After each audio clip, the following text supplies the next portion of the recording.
Ladies and gentlemen, we are live from the Isle of Man in the UK. This is John and Mike's MMA Corner. I have with me the KGB.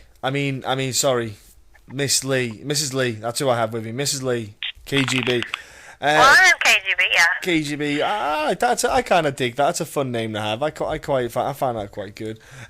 Firstly, Happy New Year. Happy New Year. I hope everything's going well for you. Everything's been well. It is, you know. Christmas was great. And the New Year started off pretty good. Fantastic. Now, obviously, your December went very well, didn't it? Let's be honest. Oh, yeah. Well, yeah, it was a lot of fun.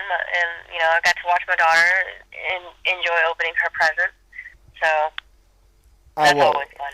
And yes, I have to say because children still believe in Santa, it makes Christmas that little bit more special when they get to I remember when I stopped believing. I remember when I found out about Santa not being he is real. Just in case anyone asks, I got told that he wasn't real, which is a myth. Apparently, your parents do it. I think it's a load of rubbish in my opinion. But I remember when I got told that, I was devastated. And I still think to this day, I don't think I've been. That's one of my most traumatic experiences. Still, I remember having my heart broken as a teenager by some girl. I still remember her name, and I still see her now and then. I remember being broken then, but that was nowhere near compared to being that lie I got told about Santa. Disgusting it is. But on a fighting note, you got a nice new little strap around your waist, which is always nice to get, though, isn't it? Oh yes. So happy about that belt. You know, winning the Legacy Flyweight Title, you know, has always been something that I've wanted to do, and I didn't expect it to happen so soon. So I'm happy that it did, though. Yeah, it's nice that Legacy have always. I've noticed for the past several years they have really been having the women's MMA on their promotions, and as well as having Invicta, having the All Card and Invicta. Legacy is a promotion that's been kind of promoting the women out there as well, and it's nice to see that. And for example, yourself, Holly Holm, there's a group of names coming from there, and it shows that they're putting on real quality fights as well. And with being the champion, do you feel now that you've got that kind of name now, that you've got this title? Do you feel that there's a bit more of a responsibility as a fighter? Do you feel like you've got to be more, let's say, more role model? You know, do you feel like there's maybe more eyes on you? No, I still feel the same. I feel, you know, the way that the same way that I did the day before before I won the title. I've always tried to carry myself well and be a good role model for young girls and older girls as well. You know, even men. You know, I have a lot of men that message me, you know, and talk about how inspiring I am to them, and you know, I try to be, you know, a good person and be a good role model to everybody, male or female. I guess there is a little bit of pressure there, you know, having to defend it, because I'm going to have to defend it. I don't feel like, you know, I've completed everything that I've wanted to do. I mean, you know, this is just a stepping stone. And, you know, I hope to win many more world titles. Well, I hope it's the start of many. I agree with you. And what's beautiful about this is your coach is not just your coach, he's your husband. When for example, you've had your bout, and the bout's over, and you look back. I don't know if you look back at the tape, but I'm sure your husband does, and he looks back and breaks it down. I suppose there is a bit of a positive in the fact that you can trust his judgment in what he says to you. For example, if he says, do you know what, every time you threw a right straight, you kept letting your left hand down, which meant she was able to counter you all the time. We need to work on that. You know, you must feel a lot more confident then, because he's someone that you believe in and you trust in and you put your faith in, not just obviously as a coach, but as, you know, as a life partner. So do you feel that kind of has helped you develop more? Do you feel like having him in that kind of status is a bit more of a bonus? I do, you know, and everything that he does, you know, he does for me, and he wants me to be better and be the best. And he puts a lot into, you know, my fight career. It's not just my career, it's his career too. And, you know, when he's hard on me, he's harder on me than he is anybody else. And I know that he means well. You know, after a fight and we go over the footage, you know, that's all that he does is he critiques every little thing. And sometimes, you know, I'm like, gosh, talk about some of the good, you know, but and he does, you know, he's always proud, but he's real quick to tell me, you know, what it is that I need to fix, what I need to work on, and what I need to do to get better. And I do trust his judgment. You know, he's been there from the beginning, and he knows what he's talking about.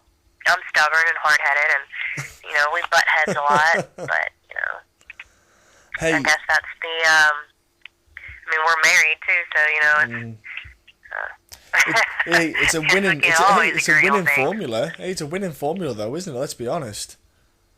You know, it's not... Yeah, it is. You've only got one loss on your record to the fantastic, lovely woman that is Roxanne. Now, the thing is, you know, you lost that due to not...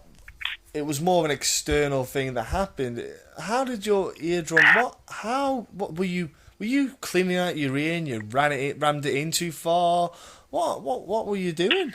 No, I was warming up. Well, okay, it was 2 days before the fight, and you know, it's weight cut week, so we're cutting weight, and I was drilling and trying to sweat some pounds out, and so we were going to go and shadow box, hit some pads, and do some light wrestling and grappling, you know, just to, you know, keep sweating, and that was going to be our first workout of the day, and then, you know, Donnie suggested, you know, we do some tech sparring, and so, well, you know, we were just going light, but I got caught with a hook on the right side of my ear, which just landed perfectly, and, you know, it just, as soon as the glove, like, pulled away from my ear, it popped, you know, I mean, like, it was just, all that air pressure just, you know, smacked into my eardrum, and then it just, you know, that had that it was that suction of the gloves connecting to the ear, and then it ruptured, and I, you know, even at that moment, I didn't think that it was. I was just hoping that it was just ringing, you know, and it was going to get better. I mean, it hurt. It did hurt, you know, and I was upset, but I didn't really think that it was 100% ruptured until I took a bath that night, and I like laid back to relax, and then water just. You know, I stuck my head in the water, and the water just, like, rushed my ear canal. Oh, that was painful. It hurt so bad. And then from there, it just got worse. I got sick, and I couldn't sleep at night. I couldn't breathe. And then the night before my fight, like, I didn't sleep at all. I mean, it was miserable. You know, I mean, I started to come down with a fever. I was burning up, and I was getting weak even when I was just warming up before my fight. You know, I felt awful, but I didn't want to back out. You know, I know that's not it wasn't the right thing for me to do. It was the day of the fight. I mean, I was, you know, I was there. I was there to fight and to prove that I was meant to be there. You know, and I knew I was fighting Roxanne, so win or lose, it was still going to be a great opportunity for me to showcase that, you know, my skills, and to showcase that I am good enough to perform on that level with somebody at her caliber. So, you know, that is what happened, and it still haunts me, but it's not, you know, I don't let it bother me. And I made a friend, you know, Roxanne and I are now friends, and I know one day we're going to have to rematch, probably, you know, we're both in the same weight class, and we both want the same thing, we want that world title, and so, you know, when the day comes, you know, hopefully it'll be when we're fighting for the Invicta Flyweight title. I was going to say, yeah, I would imagine you maybe would like a rematch because it's going to be under different circumstances where you're both 100%, and not in a malicious way, because at the end of the day, it is a contract, it's just a fight, you only dislike each other for 15 minutes, is how I say it. Right. You know, it's almost like you've had an argument with each other, and you just have to get it out, and then once it's out of the way, you just give each other a hug, and that's it, you know, and I'm the same whenever I fight, you know, people are like, oh yeah, you want to kill him? I'm like, yeah, I don't get angry before. I can't. I'm like, I don't care. I'm not thinking about it. I'm training at the moment. I'm thinking about training rather than thinking about him. And then when the fight comes, yeah, you got potential 15 minutes of not liking someone, and afterwards, I'm there giving him a hug, having a chat with him, having a laugh. I'll talk to him backstage, and that's all it's about, you know. And that's the thing with Roxanne, you know, you probably do you'd want to avenge it in a sense, not in a malicious way, like I say. It's just you feel you probably could have you would have gave more, than you probably physically could have. Your body was obviously trying to recover or help it. Yeah. But, yeah, I agree. I mean, yeah, I could have given more. I mean, you know, if I had been in a better state, I could have given more. You know, I mean, and I'm not going to say that, you know, I for sure 100% know that I was going to win that fight, but at least I would have felt better about it, you know, than to always think, what if? You know, that's what sucks. It's just not knowing if, you know, if I had been feeling good that night, I had been at 100%, you know, like, would I have won? You know, I don't know. But the thing is, I think so, but you obviously you had the break because you physically had to. You got everything put back together. Let's say it seemed that it kind of worked having that break because you went off and obviously did drills on your arm bars because you came back and you were suddenly like an arm bar machine. Well, it's not like, I mean, I took a break because I needed to have surgery on my ear. I had my eardrum repaired. It's still not 100%, and I still can't really get a whole lot of water in it. But my equilibrium's not so bad anymore. And then I got my eyes fixed because I had really bad eyesight, and I'm legally blind. And I know that in Las Vegas you can't wear contacts when you fight, so I didn't want to be blind having to fight. I haven't had to fight like that since I started, since my first boxing match, you know? And I just can't do it. I can't see my own hand in front of me, so I had to get my eyes fixed. And then, after, you know, I mean, this past year I have been working on my jiu-jitsu a lot. I've been trying to get better, just perfecting things, critiquing, just little things here and there, and, my arm bars have come a long way, you know. I'm really surprised. It's not that I've just been focusing on arm bars. It's just they're starting to make sense to me, and I'm starting to do things. I won't say it's 100%, but I'm doing things a lot better than I was before. Yeah. So. Have you thought then? I know a lot of fighters do, but have you thought about maybe just go off and do grappling competitions and just stuff like that, just to get that more competitive edge? Because as much as you can do it in rolling in your training lessons, it is a different level of competition, isn't it? At the end of the day, when you actually go somewhere else.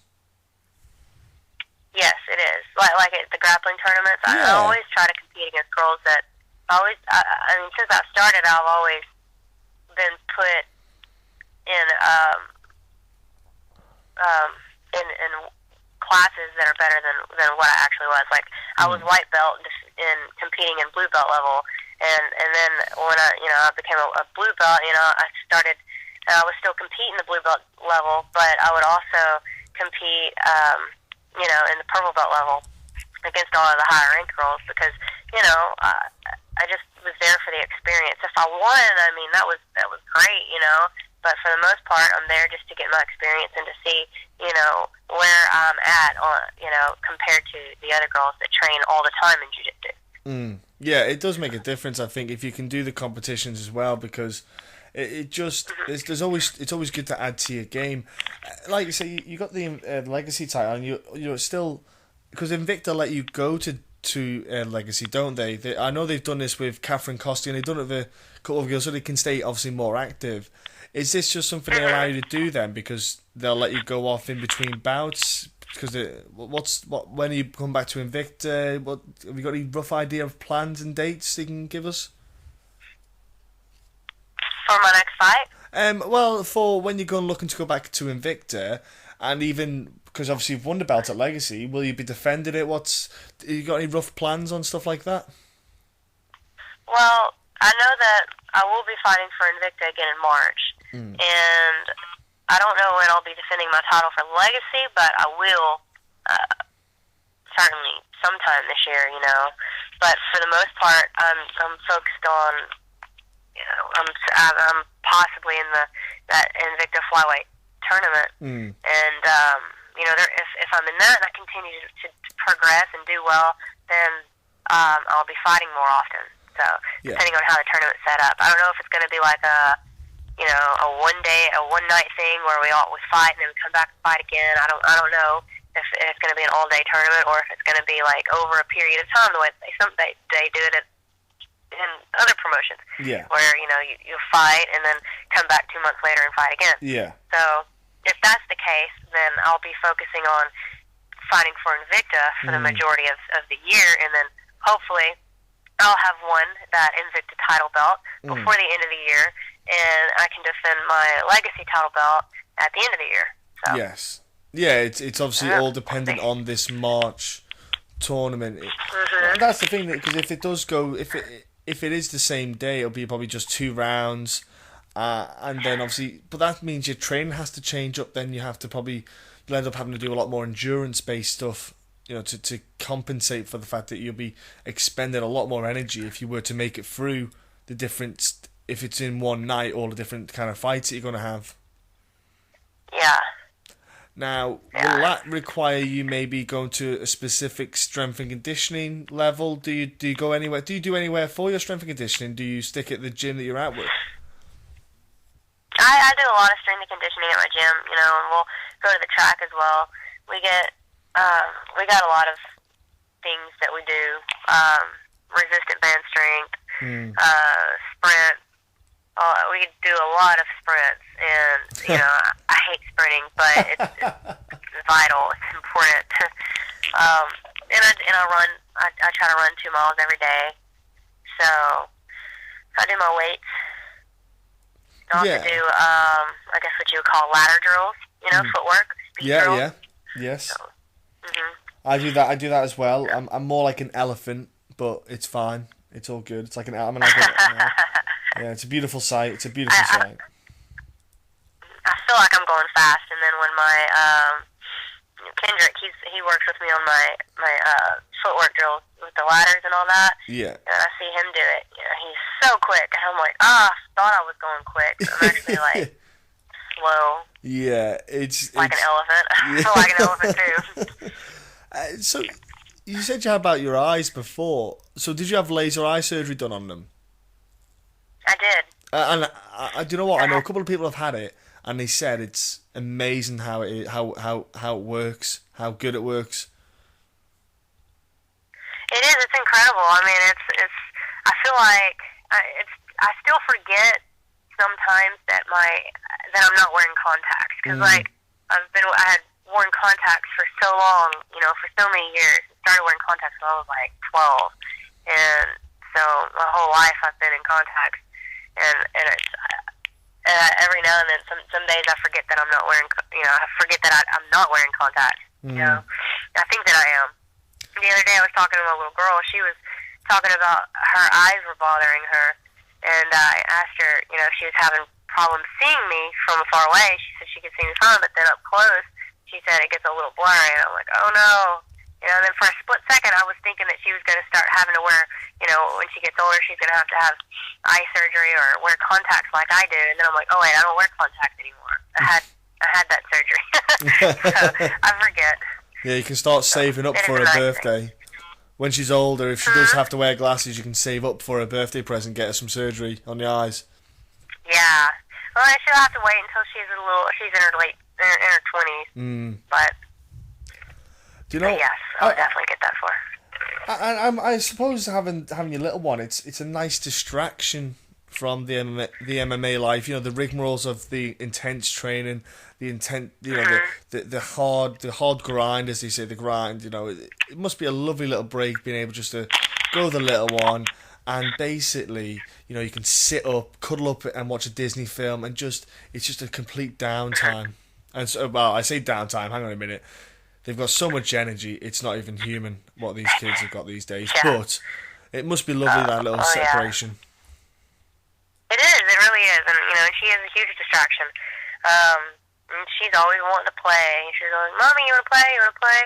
And, you know, I hate to tell her no. Sometimes I'm cleaning, you know, and I can't. But then I feel bad because I told her no. So I'll go and play with her for a little bit. She's always wanting to play hide and seek or play with her Barbies or in Barbie house or anything, you know, as long as I'm spending time with her. And I love spending time with her. It's hard to get her to sit still and watch a full movie, though. You know, like you were talking about sitting down and laying down in a bed and watching a movie. That's almost impossible. Like, she'll watch it for a little bit, and then she's got to get up and she's got to do something. She's got to find something else to do. Oh no! But I do enjoy it. Yeah, I was going to say, yeah, because it's nice sometimes to have that breakout of the fight game where you've got, like, some people have other hobbies. It's always nice to have something different because it's just nice to switch your brain off for a bit because then you can go back to it. It's like, you go back to, like, it's almost like a crossword, I say, that sometimes you can't think of the word, and you go away from it, and you come back, and everything's almost like, it's refreshed. So you go back to training, you go, you know what, I know why I wasn't getting that transition. It was because your foot was here, X, Y, and Z, and you can start to maybe see things a bit easier. And I think it's always good for people just to step away for a minute. I've spoken to a handful of fighters, and they do loads of different things. Some of the stuff they do is crazy, but it works. Let's touch on then, because you are a female in the women's MMA world, which has imploded on us all over the years. With Invicta having that access on UFC Fight Pass, it is a huge chance and a huge exposure for yourself to kind of put yourself as a brand, let's say, out there. Is that how you see that as well? Do you realise that you've got to maybe make yourself make yourself as a brand, and that's what, as well as being a fighter, you're more than that. Yeah, and I have, you know, kind of with the way that you know, Donnie helps promote me, you know, with my cowboy hat, you know, and my nickname KGB, and you know, we are constantly promoting and branding my name. And anytime, you know, any chance of exposure, you know, that I'm going to have, you know, Donnie and I, you know, we always try to take that opportunity and do something with it. Anytime that I'm on the UFC Fight Pass, you know, like, Donnie's always got, anytime that I'm in front of the cameras, Donnie's always got some kind of idea, or some way, you know, to help promote and help get my name out there. So, you know, he's constantly promoting and managing me.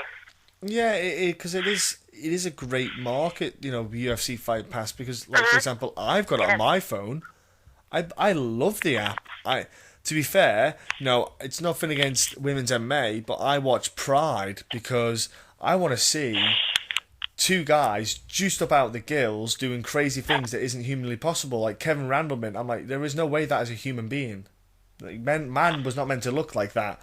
You know, doing crazy, like when he smashed Fedor, when he like kind of smashed Fedor on. It's just some of the stuff from Pride. I love it.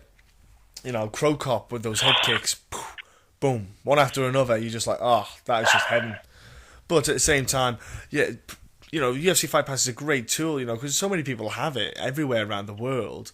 It really is starting to become like just huge, and I think, you know, it's great. I love seeing that, you know, you guys are, you know, in Invicta are getting this great exposure that it should be, because Invicta before Fight Pass, it was hard for it to get, you know, let's be honest, TV companies probably weren't as eager to put it on because they were just snobbery. It was just, they didn't appreciate the women's combat sports because maybe boxing didn't take off as the male counterpart did. And I think it's beautiful that that UFC did take Invicta on to Fight Pass it and promote it out, and they push it out there, because they do. Women's fights are, I'll swear, I don't mind, they are fucking awesome to watch. You know, I love watching some of the women's. There's some crazy fights that go on, like that Misha Tate Kat Zingano fight. Even right now, I could watch that right now, and I will be sitting there like a happy man. That was a hell of a scrap. And you know, it was. Yeah, it was a great fight, and I think it's beautiful that, you know, the women's MMA is just getting put out there. It's just now it's so appreciated by the masses. Do you find that as well? Do you start to do people, like you say, you see people, about inspiration, people talk to you about inspiration. Do you find that as well, that people recognise how good you guys are? Like, how good the women's MMA scene is compared to, instead of just talking about guys, that they're recognising you as an entity, as women? Oh, yeah. I mean, I get, messages all the time from people, that are always telling me how awesome my fights look and how well I did in my last fight and my fight before that. And, people are always complimenting us, and talking about how badass women are. There's a lot of females that have a lot of talent, and, they are able to showcase it. There's been some girls that have fought, and, some of them are kind of sloppy, but they manage, they're just tough, and they brawl. But, anytime a girls fight, anytime a girl is fighting, they always bring it, and it's always a war. So I enjoy watching women fight. And I mean, sometimes they're boring. There has been some fights where they're just like, oh my gosh, all they're doing is just like holding on to each other. I want to see some action. Sometimes that happens. And it happens to the guys too. So, yeah. But for the most part, women always bring it. Yeah, they do, and that's the thing. I love the fact that they will fight, and the people will sometimes go, because you'll get the general fan, the fan that doesn't there's never done martial arts or doesn't really understand martial arts, and they'll say, they'll have that silly thing of, they're just attractive, they watch it because they're attractive women. I'm like, no, you look past that, because they're more than that. Right. They can throw down, like, as in, if they came in now, they would whoop your ass. That's how good they are, kind of thing.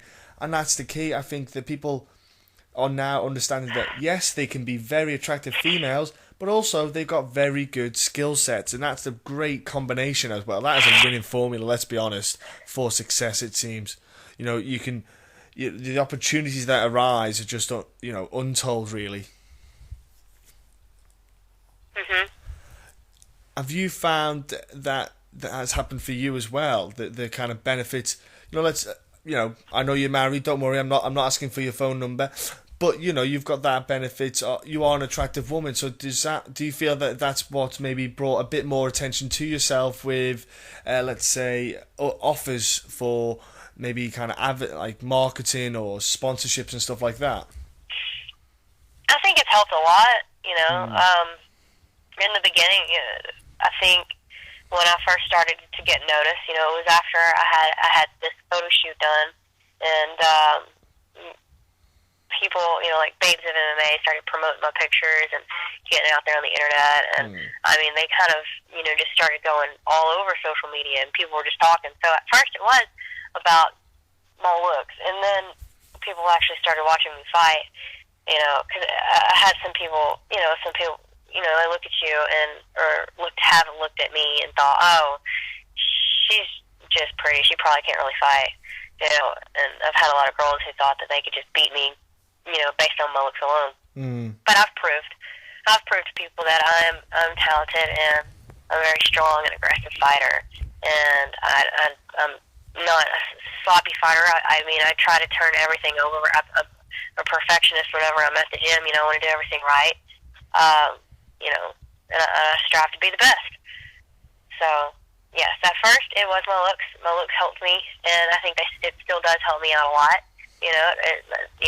I'm able to market myself because of that, and also, I'm talented. So, I'm not I don't brag. I'm not that type of person who likes to brag in any kind of way.